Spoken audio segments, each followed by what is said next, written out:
Bonjour, bonjour. Bienvenue dans cette nouvelle vidéo.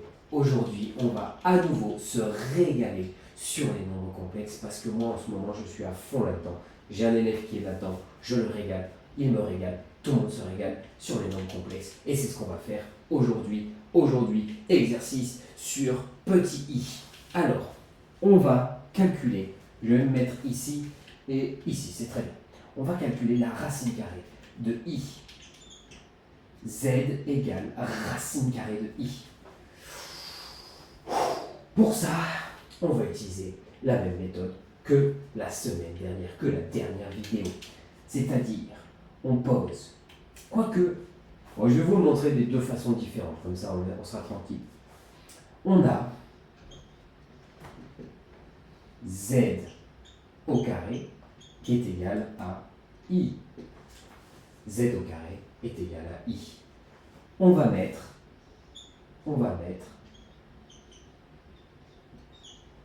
Z sous forme. On va prendre Z2 du coup, Z carré, sous forme exponentielle. Pour cela, ça veut dire quoi? Ça veut dire qu'on va écrire Z sous la forme REI θ. Θ qui sera l'argument du nombre complexe, c'est-à-dire l'angle formé avec l'axe des abscisses et notre nombre complexe, et R sera le module, c'est-à-dire la distance entre le nombre complexe et l'origine. Donc, on va mettre Z carré sous forme exponentielle, c'est-à-dire, deux points, boum, c'est parti. On sait que le point I, j'espère que vous voyez bien le bleu, je vais regarder un peu dans le retour. Ouais, j'ai fait une vidéo où on voit rien du tout avec le bleu, c'est un enfer. Je dois la recommencer, j'ai la flemme. En fait, c'est pas que j'ai la flemme, c'est juste, vu qu'elle était très bien cette vidéo, très bien léchée, très bien expliquée, j'ai pas envie de la refaire, parce qu'il faut que je recommence toutes les explications à zéro, et ça demande beaucoup d'efforts, alors que je l'ai déjà fait. Je vais pas répéter les explications que j'ai déjà fait. Ça ne fait aucun sens, mais bon, c'est pas grave. Alors, je place, boum, le point I juste ici. Son angle, c'est pi sur 2. L'angle formé avec l'axe des abscisses. Ici, vous voyez bien que c'est pi sur 2. Donc, I. Alors, on a cos alpha. On recherche l'argument. Cos alpha, c'est A sur module de Z carré, puisqu'on va travailler avec Z carré. A sur le module de Z carré, c'est N. En effet, quand on écrit module de Z carré, c'est égal racine carrée de 0 au carré plus N au carré. Et ça nous fait N. A sur N. A nous fait 0, donc ça nous fait simplement 0. Ici, on a cos alpha qui vaut 0. Et le sinus alpha, bien sûr, qui vaut B sur module de Z carré, qui vaut... Alors la formule originelle, bien sûr, c'est B sur le module de Z. Z étant le nombre complexe que nous connaissons. Je vais éteindre ça, comme ça il n'y a pas de reflet. Voilà.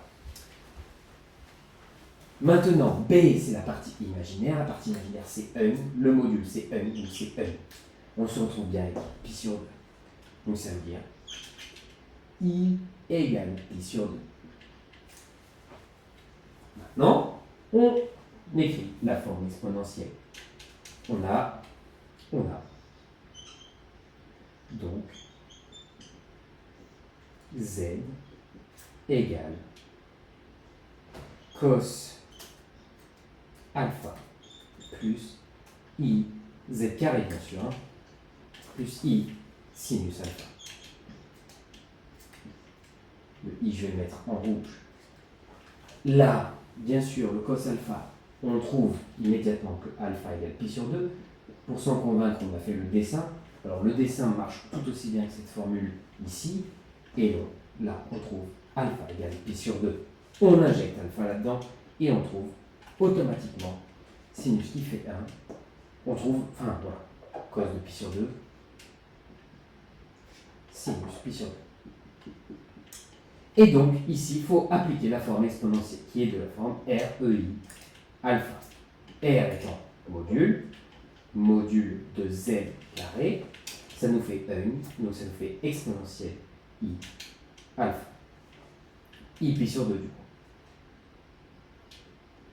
Mais, ayant ça, je vais pouvoir faire péter la racine, le carré, en faisant une racine carrée. Je vais donc écrire racine carrée de lui pour trouver z. Boum, boum, z est donc égal à racine carrée exponentielle I pi sur 2. Ça veut dire que z est égal à exponentielle I pi sur 4. Ça veut dire que ça nous fait cos pi sur 4 plus I sinus pi sur 4. Et ça veut dire que ça nous fait racine de 2 sur 2 plus I racine de 2 sur 2. Et voilà la petite démonstration.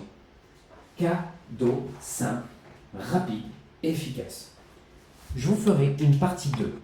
Et cette partie 2 sera beaucoup plus technique et je vais essayer de la détailler un peu plus. Là, j'ai pas vraiment le temps de continuer cette vidéo. J'ai un truc urgent à faire. Mais du coup, il faut que vous compreniez quand même comment on utilise la forme exponentielle. C'est pourquoi je l'ai démontré de cette façon. Au début, j'hésitais un peu à faire la vidéo complète, mais là, en faisant comme ça se fait plus rapidement que l'autre méthode. Mais vous inquiétez pas, l'autre méthode va vous régaler encore plus, va me régaler encore plus, et c'est pour ça qu'on la verra dans une prochaine vidéo. Maintenant, je vous invite à vous abonner à ma page Insta, à commenter la vidéo, la liker, la partager. Vous commencez à connaître la chanson, je ne vais pas la répéter 800 fois. Je vous invite également à rejoindre mon serveur Discord. Je fais une petite réunion, c'est une petite communauté autour des mathématiques. On partage notre passion, on rigole, on s'amuse. Pour ceux qui veulent des cours en visioconférence, ça se passe dans la description par mail. Pour ceux qui veulent se régaler sur ma page Insta, il y a une partie avec des réels où c'est que du fun et une partie avec des choses concrètes, des fiches de révision, des fiches techniques, des petites astuces pour préparer ses examens, etc. C'est un peu comme cette chaîne YouTube finalement. Maintenant, je vous dis, travaillez, révisez et réussissez votre année. Allez, ciao tout le monde.